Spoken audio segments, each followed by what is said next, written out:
Have you ever seen the shadows dance? You probably haven't. It takes the right kind of person, and you can't just be born that way. It takes effort. It takes time. It's not easy. You have to live to see them. Not breathe in, out, in, out. No. Not even be perfectly kind, nor be truly perfect. Those people will never see the shadows dance. In order to be the right kind of person, you have to see from another person's view, walk a mile in another man's shoes, be kind and gentle, be cruel and brutal, survive and kill, suffer and cause suffering, save a life, be saved yourself, live, love, be loved, lie, be lied to, break a heart, have your heart broken, experience true terror and true relief, shatter your life, pick up the pieces. By the time this is done, you'll be old and grey. Don't feel bad about this. No one is going to get there and still be young. Go out onto your porch, probably with your partner and kids if you have them, and watch the shadows dance.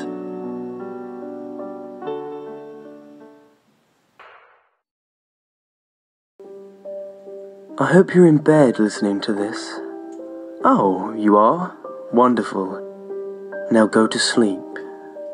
In your sleep, you will see visions, won't you? Or dreams, as they call it. You will dream.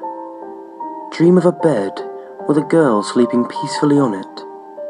Who is this girl, you ask? Why, it's me, of course. You will dream of the blankets resting upon me, all soft and warm. You'll dream that it's being pulled gently off me, but there isn't anybody there except you and me, and I know you certainly aren't pulling it off. You'll look around in confusion. Notice the TV on the floor at the foot of the bed. Do you hear that? Noise. White noise. No, it's beginning to top sound like something else, like screaming. That's when you'll see it. The hands, tens of them, creeping out of the pitch-black screen, one by one. They'll crawl their way up the bed, grabbing onto the sheets, and eventually onto me. They'll grab me by my feet, ankles and legs. They will begin to pull, being certain not to wake me. They will pull me off the bed, a small thunk for every limb that falls on the floor. You're scared, aren't you? They will pull me into the television, which begins to silently and with invisibility consume me. You're panicking. You want to help me, right? You grab my hand or my hair, anything that will help you. You will begin to pull. You'll try to free me. But it's all for nothing. The hands are strong. You lose your grip and let me slip, so that I may become a hand to come and grab you the next time you're asleep. I'll be waiting. I'll be your final dream.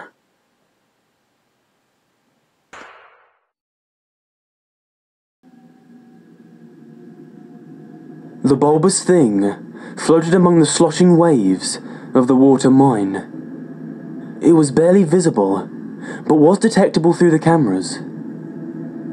It's probably just another sunken buoy, one of the crew members spoke out. It was one of the few possibilities of the situation. It was either a buoy or a loose piece of equipment that fell into the mine shaft. Either way, it was an issue. "Stop the drills!" the head of operations yelled to the technicians. Within seconds, the booming sounds of the drills ceased, and the water calmed. There was a long period void of noise. Everyone's eyes were focused on the monitors. Whatever that thing was, It was slowly floating to the surface, and its features were steadily coming into focus. It was still unclear exactly what the mysterious object was. The head of operations ordered a diver to investigate. If all went well, he could also collect the blockage in question. A little while later, after the diver had entered the water, he had apparently turned his radio on. The communicator inside the office only played static, however. No communication was ever received. Everyone kept still and focused on the monitors. The first signs of sweat were forming on the head of operations' forehead. "Someone, please get a technician down there," he barked, hardly moving a muscle as he did so. They obeyed his command, and there was somebody on the scene within minutes. With the help of the technician, a worker was lowered into the partially drained mine shaft. They waited with tight muscles for the technician to finish his work. They watched on the displays as he was examining the situation, and watched in fear as he gestured spastically to the crew to lift him back up. The worker shakily entered the office with a face of extreme gravity. "Sir," he said to the head of operations, "that isn't a buoy down there." "Then what is it?" "A uvula." There was a deep vibration from below.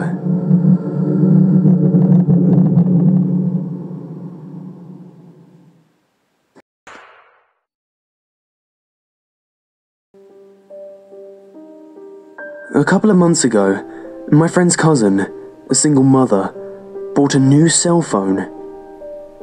After a long day of work, she came home, placed her phone on the counter, and went to watch TV. Her son came to her and asked if he could play with her new phone. She told him not to call anyone or mess with the text messages, and he agreed. At around 11:20, she was drowsy, so she decided to tuck her son in and go to bed. She walked to his room and saw that he wasn't there. She then ran to her room to find him sleeping on her bed with the phone in his hand. Relieved, she picked her phone back up from his hand to inspect it. Browsing through it, she noticed only minor changes, such as a new background, banner, etc. But then, she opened up her saved pictures. She began deleting the pictures he had taken, until only one new picture remained. When she first saw it, she was in disbelief. It was her son sleeping on her bed, but the picture was taken by someone else above him, and it showed the left half of an elderly woman's face.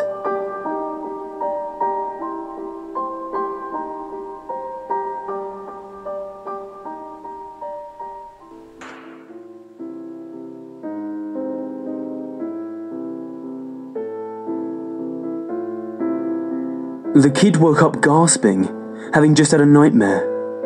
In his dream, a large man with a white, blank mask had crept slowly across the dripping grass, through the sliding glass door, and up to his room. He then opened his door and loomed over him, with what appeared to be a piece of melted plastic, melted to a sharp point.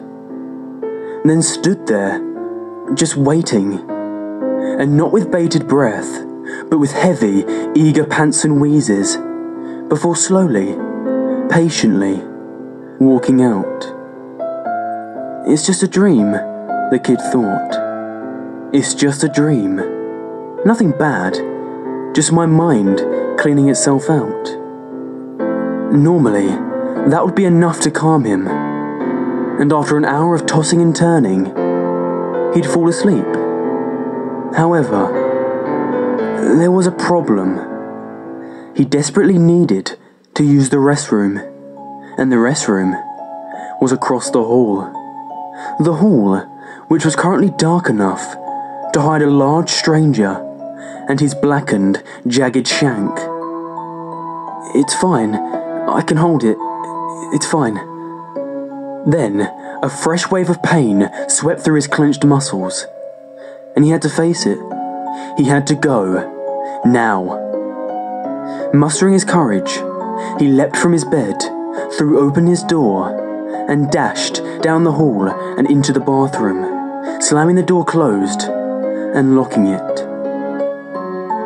With the last vestige of control, he held it just long enough to pull the toilet lid down and get situated before he relieved himself. For a few seconds, he laughed a little at his foolishness. A dark creature outside his door, stalking him, please. And to think, he actually took his paranoia to such lengths as to run down the hall like that. He chuckled to himself again and reached down to pull his pants up. His smile froze as he got up, still staring at the floor, as he realized it was already too late. Muddy footprints were on the tiles, leading in from the door. They didn't lead out.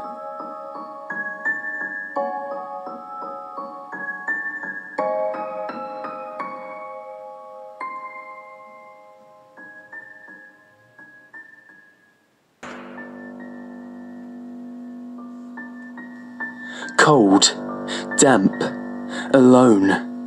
These are all the things no one wants to be. Yet these are the things that I am. Many people say I'm too young to know what love is. I don't know how the world defines love, but I know that I try my best to. Everywhere you go, I follow. Everywhere you stay, I loiter. I never go away. Without you, I wouldn't exist. Love is not care, compassion, nor affection. It is to be with someone, forever. I watch over you, and you rarely notice me. My friends tell me that they experience the same exclusion. I rarely get to see my friends. We are all alike. We don't fight, for we do not feel physical pain. We always wonder why you people neglect what protects you the most. Without us, you wouldn't be able to sleep.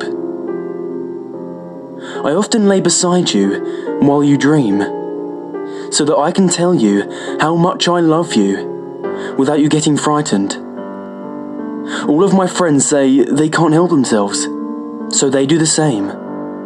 I lay beside you as you sleep.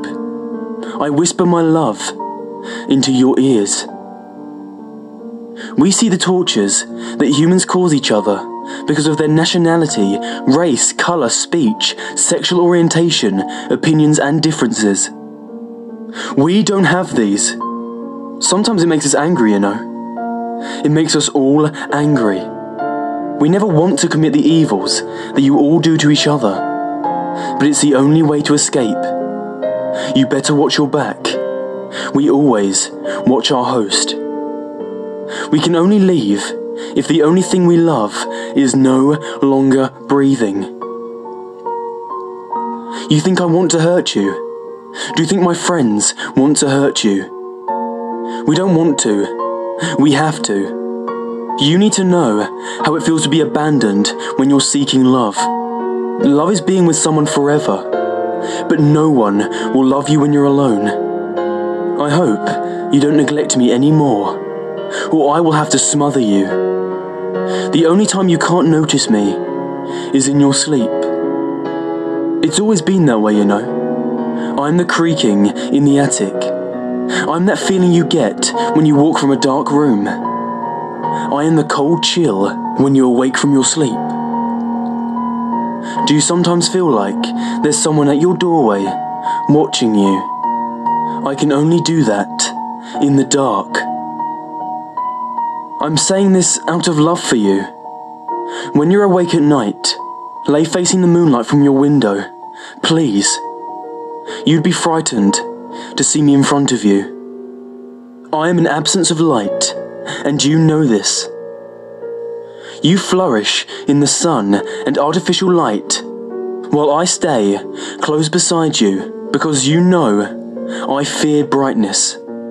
The only time I can ever feel comfortable around you is during the night and the darkness, when I can detach from you and move freely. I know you know who I am, and I know you know I'm there. Acknowledge me more, and I won't hurt you, love. Sincerely, your shadow.